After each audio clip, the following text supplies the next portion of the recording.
বিচার বিভাগের সংস্কার এই কারণেই প্রয়োজন। বিচার বিভাগকে কোন পথে সংবিধান সংস্কার, গণভোট নাকি সংসদে?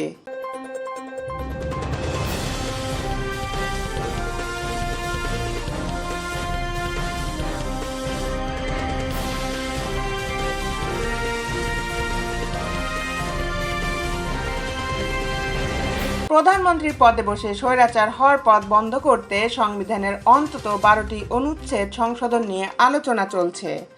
যদিও তা কোন প্রক্রিয়ায় হবে এ নিয়ে ভিন্ন ভিন্ন মত রয়েছে আইনজীবীদের। কেউ বলছেন নির্বাচিত সংসদ ছাড়া এটি সম্ভব নয়, আবার কারো মতে গণভোটের মাধ্যমে করতে পারে অন্তর্বর্তীকালীন সরকার। 1972 সালের পর এখন পর্যন্ত 17 বার কাটাছেঁড়া করা হয় সংবিধান, কখনো সময়ের প্রয়োজনে, কখনো বা রাজনৈতিক উদ্দেশ্যকে ক্ষমতাকে পাকাপোক্ত করতে।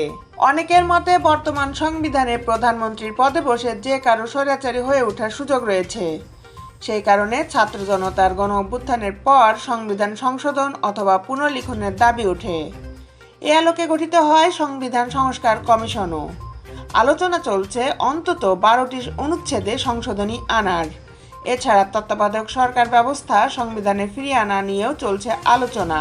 সিনিয়র আইনজীবীরা বলছেন, মৌলিক কিছু সংশোধন দরকার থাকলেও গণতান্ত্রিক প্রক্রিয়া এবং জবাবদিহিতা নিশ্চিত করতে পারলে বর্তমান সংবিধান দিয়েই বৈষম্যহীন সমাজ গঠন সম্ভব।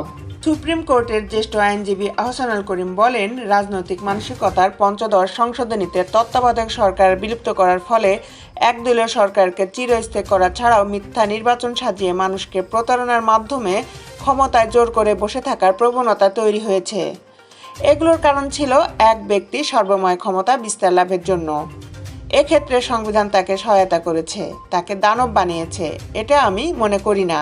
ব্যারিস্টার আব্দুল্লাহ আল মামুন মনে করেন, গণতান্ত্রিক সরকার গঠনের প্রধান অন্তরায় হচ্ছে অনুচ্ছেদ 70। গণতান্ত্রিক ব্যবস্থাকে যদি সংবিধানে বলবৎ করা যায় এবং সেই অনুযায়ী যদি কার্যকর করা যায় তাহলে কোনোভাবেই একনায়কতন্ত্র সরকার গঠন হতে পারে না।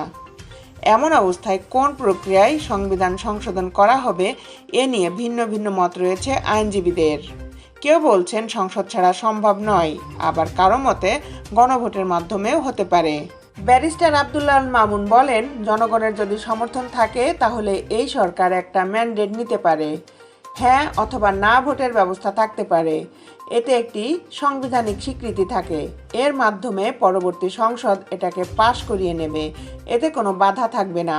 রাষ্ট্র পরিচালনায় জড়িতদের ক্ষমতা চর্চার আচরণ পরিবর্তন না হলে জোড়াতালি দিয়ে সংবিধান সংশোধন করে কোনো সুফল মিলবে না বলেও মনে করেন সিনিয়র আইনজীবীরা। দেশের আপডেট নিউজ পেতে আমাদের সাথেই থাকুন। Justice TV, Dhaka.